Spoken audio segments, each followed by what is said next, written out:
अस्सलामुअलैकुम। Chapter number 4 biochemistry हमारा continue है, जिसमें हमने अभी तक कार्बोहाइड्रेट और प्रोटीन पर बात कर ली है। अब नेक्स्ट हमने डिस्कस करना है लिपिड्स। लिपिड भी क्या है? एक बायोमॉलिक्यूल। बायोमॉलिक्यूल ऐसे मॉलिक्यूल्स हैं जो लिविंग ऑर्गेनिज्म की बॉडी में प्रेजेंट है। तो लिपिड्स क्या है? लिपिड में हमारे पास जो फैट्स हैं वो आते हैं और फैट लाइक सब्सटेंसेस जैसे कि ऑयल या फिर वैक्सेस। लिपिड भी एक पॉलीमर है। इसका मोनोमर क्या है? Fatty acid. लिपिड एक लार्ज स्ट्रक्चर है, एक पॉलीमर है। किससे मिलके बना है? बहुत से मोनोमर। इसका मोनोमर क्या है? Fatty acid. अगर हम एलिमेंट्स की बात करें तो एलिमेंट्स में लिपिड में कार्बन प्रेजेंट होगा, हाइड्रोजन और ऑक्सीजन, सही है। बट कुछ लिपिड्स में नाइट्रोजन और फॉस्फोरस भी प्रेजेंट होता है। अच्छा, ये कुछ पॉइंट होगा लिपिड के। अब लिपिड को हम डिफाइन किस तरह से करते हैं? ऐसे सब्सटेंस जो इनसॉल्युबल हो वाटर में बट सॉल्युबल हो ऑर्गेनिक सॉल्वेंट्स में। देखो, लिपिड इनसॉल्युबल है वाटर में, सही है, क्योंकि फैट्स हैं। फैट्स क्या होते हैं? वाटर में इनसॉल्युबल। लेकिन ये ब्लू रिएजेंट और ऑर्गेनिक सॉल्वेंट में सॉल्युबल है। ऑर्गेनिक सॉल्वेंट में हमारे पास आता है ether, benzene, carbon tetrachloride, acetone और क्लोरोफॉर्म। ये कुछ एग्जाम्पल्स है ऑर्गेनिक सॉल्वेंट की। तो जो लिपिड है वो ऑर्गेनिक सॉल्वेंट में सॉल्युबल होगा। इसके अलावा ये ब्लू रिएजेंट में भी सॉल्युबल होगा। अब ब्लू रिएजेंट क्या है? ब्लू रिएजेंट एक मिक्सचर है, दो कंपाउंड का मिक्सचर है। एक कंपाउंड है डाईइथाइल ईथर, दूसरा कंपाउंड है इथाइल अल्कोहल। ब्लू रिएजेंट में दो कंपाउंड्स हैं, एक डाईइथाइल ईथर और दूसरा इथाइल अल्कोहल। इन दो का मिक्सचर है। किस रेशियो में? 2:1। डाईइथाइल ईथर और इथाइल अल्कोहल में क्या रेशियो होगा? 2:1। मतलब जितना इथाइल अल्कोहल प्रेजेंट है उसका डबल अमाउंट किसका होगा? डाईइथाइल ईथर का। सही है, 2:1। जितना इथाइल अल्कोहल है उसका डबल अमाउंट है डाईइथाइल ईथर का। तो अगर हम इन दो कंपाउंड को 2:1 के रेशियो में मिक्स करें तो जो मिक्सचर बनेगा उसे हम क्या कहेंगे? Blue reagent. और अगर हम इसमें लिपिड को डिज़ोल्व करें तो लिपिड इसमें सॉल्युबल होगा, डिज़ोल्व हो जाएगा। नेक्स्ट हमने बात करनी है फैटी एसिड पर। फैटी एसिड क्या है? लिपिड का मोनोमर है, सही है। लिपिड किससे मिलके बना है? फैटी एसिड से। फैटी एसिड का स्ट्रक्चर कैसा होता है? Fatty acid long chain carboxylic acid है। कार्बोक्सिलिक एसिड एक फंक्शनल ग्रुप है जिसमें अगर हम कार्बन की लॉन्ग चेन अटैच कर दें तो ये क्या बन जाएगा? एक फैटी एसिड। तो फैटी एसिड क्या है? एक कार्बोक्सिलिक ग्रुप जिसके साथ एक लॉन्ग चेन अटैच हो।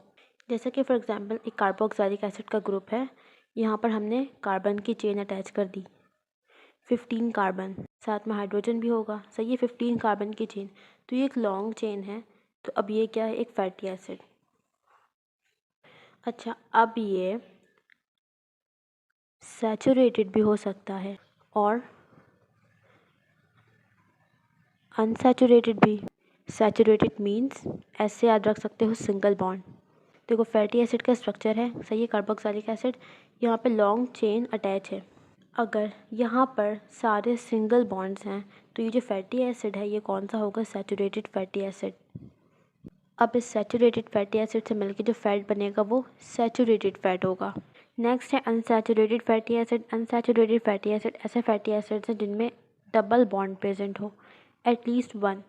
ये जो कार्बन की चेन है, सही है, एक साइड पे कार्बोक्सिलिक एसिड अटैच है और ये कार्बन की चेन है, तो यहाँ पर कहीं पर डबल बॉन्ड प्रेजेंट होगा। तो ये जो फैटी एसिड है ये कौन सा होगा? अनसैचुरेटेड। और इसे जो फैट बनेगा वो अनसैचुरेटेड फैट। एग्जाम्पल देखें अगर हम सैचुरेटेड की, तो इसमें हमारे पास पामिटिक एसिड आता है और स्टेरिक एसिड। अनसैचुरेटेड में आता है लिनोलेइक एसिड। इसमें दो डबल बॉन्ड प्रेजेंट है, ठीक है। और दूसरा है लिनोलेनिक एसिड, इसमें 3 डबल बॉन्ड प्रेजेंट हैं।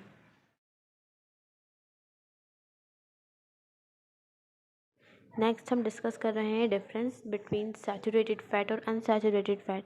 सैचुरेटेड फैट, सैचुरेटेड से याद रखो कि कुछ सैचुरेटेड सब्सटेंस है, मतलब कुछ सॉलिड सब्सटेंस है। तो ऐसे लिपिड्स जो सॉलिड हो, जैसे कि घी या फिर बटर। सही है, ये सॉलिड फैट में आता है। अनसैचुरेटेड फैट ऐसे लिपिड्स जो कि लिक्विड हो, जैसे कि ऑयल्स आते हैं इसमें। तो ये डिफरेंस फैट और ऑयल में भी आ सकता है, सैचुरेटेड फैट और अनसैचुरेटेड फैट में भी आ सकता है। तो जिस तरह से भी क्वेश्चन आए, इसमें हमने यही पॉइंट्स मेंशन करने हैं। तो इसका फर्स्ट पॉइंट क्या होगा, सॉलिड है, सैचुरेटेड फैट। तो ये एस से भी याद रख सकते हो, एस से सैचुरेटेड है और एस से सॉलिड है। इसके अलावा अनसैचुरेटेड है तो लिक्विड। सही है, एग्जाम्पल से भी याद रख सकते हो कि अनसैचुरेटेड फैट में हमारे पास ऑयल्स हैं, तो ऑयल्स कैसे होते हैं, लिक्विड। अच्छा, अब जो ऑयल्स हैं इसका मेजर सोर्स क्या है, एनिमल या फिर प्लांट। तो जितने भी ऑयल्स हैं वो हम ऑब्टेन करते हैं ज़्यादातर प्लांट से। तो इसका एक और पॉइंट क्या आ जाएगा कि जो अनसैचुरेटेड फैट्स हैं या फिर ऑयल्स हैं उनका सोर्स क्या है, प्लांट, जैसे कि कैनोला ऑयल या फिर ऑलिव ऑयल। सैचुरेटेड फैट का सोर्स क्या है, घी और बटर किससे बनता है, एनिमल से हासिल किया जाता है। तो इसका सोर्स क्या हो जाएगा, एनिमल्स। अच्छा, क्योंकि ये सैचुरेटेड है, सॉलिड है, इसका मेल्टिंग पॉइंट ज़्यादा होगा। अनसैचुरेटेड है, ऑयल्स है, लिक्विड है, इसका मेल्टिंग पॉइंट कम होगा। और ये सैचुरेटेड कंपाउंड है, घी बटर्स क्या है, saturated compound, saturated fatty acid से मिलके बना है। सो ये सिंगल बॉन्ड है इसमें। अनसैचुरेटेड में ये अनसैचुरेटेड कंपाउंड है, अनसैचुरेटेड फैटी एसिड से बना है, इसमें डबल बॉन्ड होगा। कार्बन चेन जो थी फैटी एसिड के स्ट्रक्चर में, उसमें डबल बॉन्ड होगा। तो ऐसे लिपिड्स को हम क्या कहेंगे, अनसैचुरेटेड फैट्स। अच्छा, अब एक और पॉइंट है लिपिड के बारे में, बहुत इंपॉर्टेंट है, ये भी देख लो। लिपिड क्या है, asters of fatty acid and glycerol. इसको समझते हैं। देखो, पहले एक जनरल इक्वेशन देखो। हमारे पास एक कंपाउंड है कार्बोक्सिलिक एसिड, हमने कैसे इसको आइडेंटिफाई किया, COOH ग्रुप लगा हुआ है, COOH। कौन सा फंक्शनल ग्रुप है, कार्बोक्सिलिक एसिड। R यहाँ पे अल्काइल चेन है, ठीक है, तो ये कार्बोक्सिलिक एसिड है। ये कौन सा कंपाउंड है, अल्कोहल, OH फंक्शनल ग्रुप यहाँ पे मेंशन है। सही है, यहाँ पे अल्काइल रेडिकल है। हमने R बार क्यों लिखा, ताकि ये डिफरेंट हो जाए, ठीक है, क्योंकि यहाँ पर भी अल्काइल ग्रुप है, यहाँ पर भी है, तो हमने इस पर R बार लगा दिया। ये एक कार्बोक्सिलिक एसिड है, ये एक अल्कोहल है। जब हम इन दोनों कंपाउंड को आपस में रिएक्ट करवाते हैं एसिड मीडियम में, मीडियम कौन सा, एसिडिक, तो हमारे पास जो प्रोडक्ट बनता है ये एक एस्टर बनता है। सही है, एक एस्टर फॉर्म होता है जब भी कार्बोक्सिलिक एसिड और अल्कोहल एसिडिक मीडियम में रिएक्ट करते हैं। ये तो हमने एक जनरल बात कर ली। अच्छा, अब फैटी एसिड को हम कैसे डिफाइन करते हैं, फैटी एसिड क्या है, long chain carboxylic acid. Fatty acid भी तो एक कार्बोक्सिलिक एसिड है। ये फैटी एसिड का स्ट्रक्चर है, 3 मॉलिक्यूल बने हुए हैं फैटी एसिड के, एक ये वाला, देन सेकेंड और थर्ड, ठीक है, 3 फैटी एसिड बने हैं। COOH का फंक्शनल ग्रुप है और R यहाँ पे अल्काइल चेन है। ये भी COOH और R अल्काइल चेन,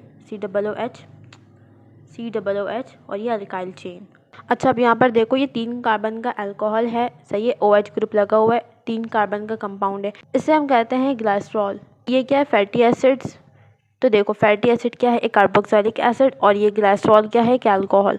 तो जब फैटी एसिड और ग्लाइसरॉल आपस में रिएक्ट करते हैं एसिडिक मीडियम में, तो क्या बनेगा, एक एस्टर बनेगा। फैटी एसिड क्या है, कार्बोक्सिलिक एसिड, ग्लाइसरॉल क्या है, एक अल्कोहल। तो जब भी कार्बोक्सिलिक एसिड और अल्कोहल रिएक्ट करते हैं एसिडिक मीडियम में, क्या बनता है, एक एस्टर। तो यहाँ पर भी क्या बनेगा, एक एस्टर। यहाँ पे कार्बोक्सिलिक एसिड कौन सा है, फैटी एसिड, यहाँ पे अल्कोहल कौन सा है, ग्लाइसरॉल। तो यहाँ पर जो एस्टर बनेगा ना, उसे हम कहेंगे लिपिड। अब ये वाली बात समझ में आ गई कि हम लिपिड को क्यों कह रहे हैं कि ये एस्टर है फैटी एसिड और ग्लाइसरॉल का, क्योंकि जब फैटी एसिड और ग्लाइसरॉल आपस में रिएक्ट करेंगे तो ये जो एस्टर बनेगा वो क्या होगा, लिपिड। अच्छा, ये बातें हो गई रिएक्शन की। अब इसका थोड़ा सा मैकेनिज्म देख लो कि यहाँ पर कौन से एटम्स रिमूव हो रहे हैं, कैसे बॉन्डिंग डेवलप हो रही है। तो देखो, कार्बोक्सिलिक एसिड है, ये डोनेट करेगा अपना OH ग्रुप, ठीक है, और यहाँ से अल्कोहल डोनेट करेगा अपना H पॉजिटिव आयन, अपना हाइड्रोजन। दोनों मिलके क्या बना देंगे, वाटर। देखो, ये जो कार्बोक्सिलिक का ग्रुप था ये हमने यहाँ पर लिख दिया, यहाँ से OH रिमूव हो गया, यहाँ पे जो वैलेंसी थी ये एम्प्टी हो गई कार्बन की, ठीक है। तो इस तरह से हमने ये बॉन्डिंग यहाँ पर लिख दी। अब जो यहाँ पे R और O है, ये यहाँ पर इस तरह से बॉन्डिंग डेवलप कर लेगा। ये O और R किसका है, ये अल्कोहल का है।